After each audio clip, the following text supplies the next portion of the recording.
All right, in this video, we are going to take a look at creating views in Revit. So I'm going to model in some basic elements here so that we have some views to look at. So I'll go to my architecture tab and the wall command. I'm going to switch that to the rectangle draw command. I'll go back to the single line here to draw some individual walls.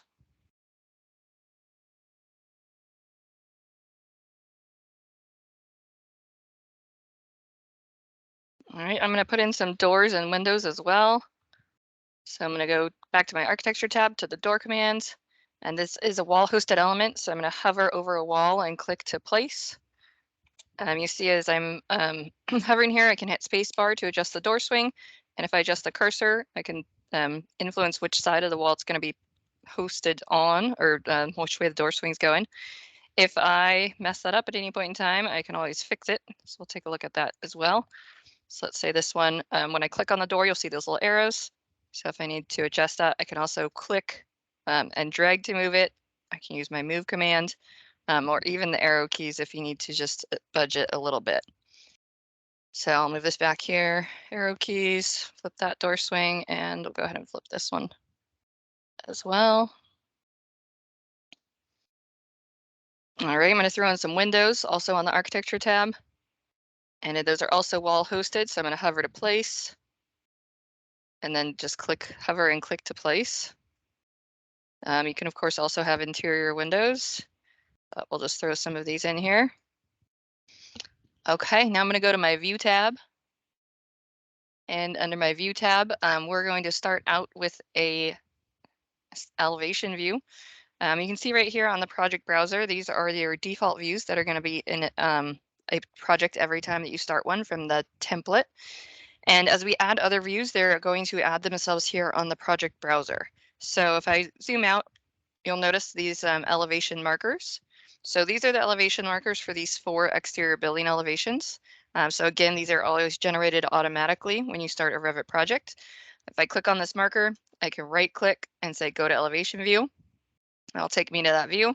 I can also go here on the project browser and double click to open that view. Whenever, whichever view is active is going to be bold. So you'll see that here in the project browser. And you'll notice you can have multiple views open here across the top. To navigate among them, you can just click on the tabs here at the top, or of course, double click on the project browser. You can also go up to this drop down here, switch windows. This is going to list out every project and every view you have open at one point in time. And if at one point in time you want to close all of the extra windows, so right now I have 4 windows open. If I hit this little close inactive views, it's going to close all those inactive views and just leave 1 window per project open.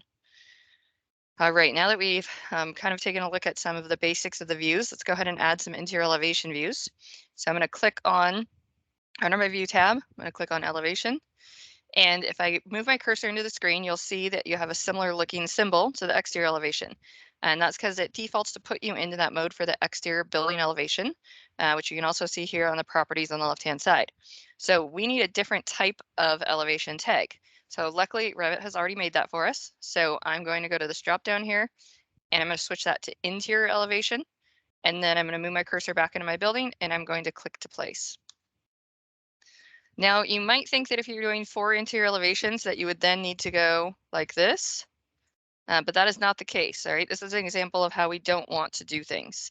So instead of doing that, I'm going to undo those 3 last clicks here, and I can do that just hitting Control-Z, or I can also go up to my undo button up here on the top ribbon, and if I click on this drop down, it's going to give me all of my commands that I've done since I have saved the project. So I just want to undo the last 3, but I can undo all 3 of those at once. And if you wanted to do more, you could. If I want to go all the way back before I put in Windows, I could undo that. And then I can also redo it.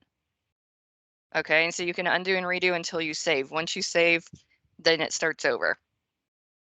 So instead of creating 4 of these elevation tags, what I want to do is click on the circle and then click on these little check marks here. And that is what is going to allow me to create 4 interior elevation views for 1 room.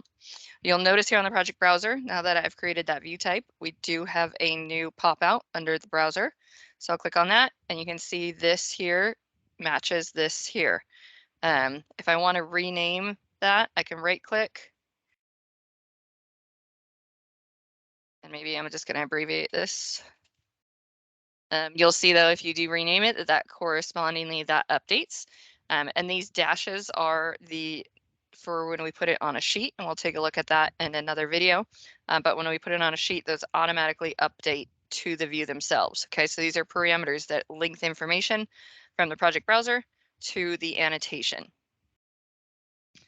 If I want to take a look at one of these, I can click on it and right click and say go to elevation view. Or of course I can double click on it in my project browser to open up one of those views. All right, going back to my level 1, I'm going to go ahead and cut a section through the building. So I'm going to click on my section command, one click to start. I'm going to drag my cursor the direction I want it to go. You can do these on the angle if you need to. I tend to do them 90 degrees or, up and down or across, but you have that opportunity if needed. And when I click to place that section, similar to the elevation, I can click on the annotation marker, right click and say go to view, or I can double click on the sections that are now listed in my project browser here. Something of note for all of these views, I'm going to go ahead and hit WT, and that's going to window tile. So that's going to window tile all the views that you've opened. So I'm going to hit WT, and then if I hit ZA, it's going to zoom all. So it's going to center all those views in those newly sized windows.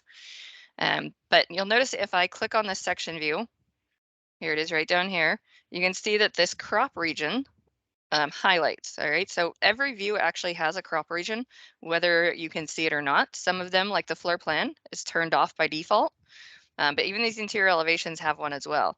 So when I click on, oh, that's not one that I have open. What one do I have open? Interior elevation 1.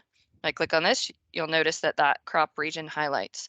So the crop region is how you control what you see in the view. So if I want to adjust this, and in particular for an interior elevation, if it's a 2-story building, I probably only want to see level 1. So if I click on this, I'm going to pull this down and adjust that. So now I'm only seeing one level for that interior elevation. The same thing works for a section. If I want to adjust it, I can just pull this over if I just want to show a partial part of the building. And then when I'm done adjusting that, I can turn off the crop region right here on the bottom ribbon. Okay, again, the floor plan 1 is turned off by default, but you can turn that on. And that's actually a good way to bring in the view extents if you don't want to hide those elevation markers. But that's just adjusting the view extents. You can also adjust this crop region to only show partial parts of the floor plan if needed. Okay, also with this section and in elevation views, all of them do have a view depth associated to them. All right, so what I mean by view depth is all of the elements that it is showing. So starting here, this is the start, all of these views, think of them as the 3D views, think of them as slices of the model. All right, so a section is a slice of the model right here. If I click on this wall, it's going to highlight in the other view. Same thing here. These model elements are going to show in all of these types of views. If I modify something in one of them, it's going to reflect that in the other view. So let's say this wall here, if I change the width of it or the length, it's going to update in the other views. So, right, so it's all one model. The section and interior elevation views can just be thought of slices of that model, showing different parts of information. So with that in mind, I do also have a view depth. So I can adjust this view depth. So go ahead and watch the section down here. And actually, let me switch it to shaded. I think you might be able to see it. Nope, not really better. Anything? You can see that a little bit better with the shadows. Okay. So you'll notice here, this back wall. All right, if I wanted to cut a section and only show this portion of the model and not show all this back here, I can simply adjust my view depth. And then it's going to cut out those other pieces of the model. Okay, so they still exist. They're still in the model. They just can't be shown in that view. All right, also, if I wanted to, adjust this, maybe I wanted this to go through the door, I can move my section cut over. All right, and you'll see do that update there. You saw the windows and the door. So I'm going to undo that real quick. Just watch this window down here. Undo it. You see here, you're not cutting through, just cutting through wall. But as soon as I redo that and it's adjusted to cut through windows and doors, that is reflected in that section view.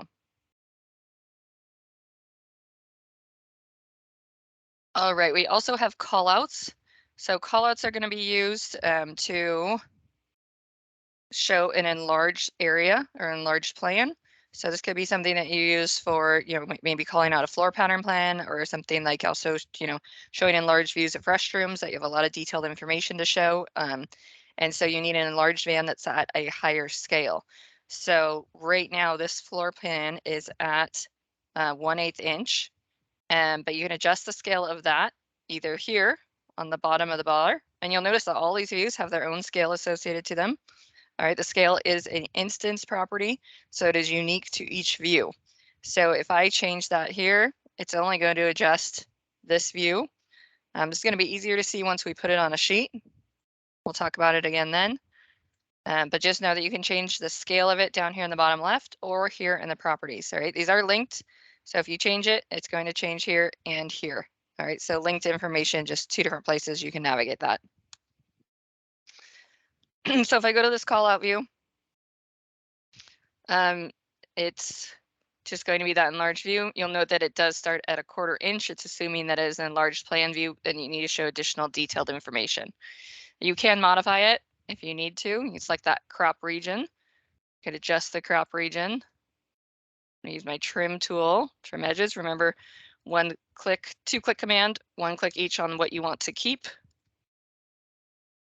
All right, and that's going to update what you see in that view.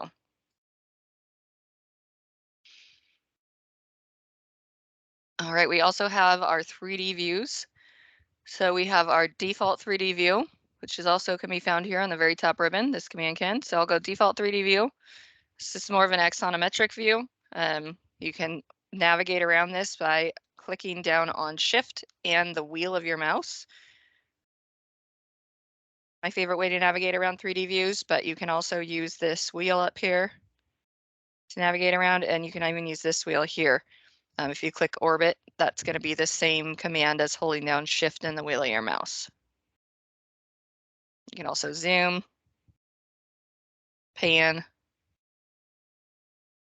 and we'll take a look at those other commands later down the line. Also, you can pan without that just by clicking on the wheel of your mouse and holding down. Okay, and you can zoom by using the wheel of the mouse as well. Let's take a look at a perspective view. So this is also, it's going to be a camera view that generates this perspective view. So I'm going to click on the drop down and go to camera. I'm going to start in one corner of the room and go towards, pull my cursor in the direction I want the camera view to go. Just you want to make sure that you pull the cursor and those blue lines past whatever you want to see. If I clicked right here and stopped, I'm only going to see what's within those blue lines. So if I want to see this whole room, I want to make sure I pull my cursor past the room extents and then click to place. All right, so it's automatically going to generate my 3D view here.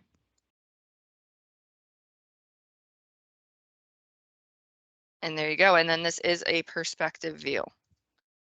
So let's change that to shaded there.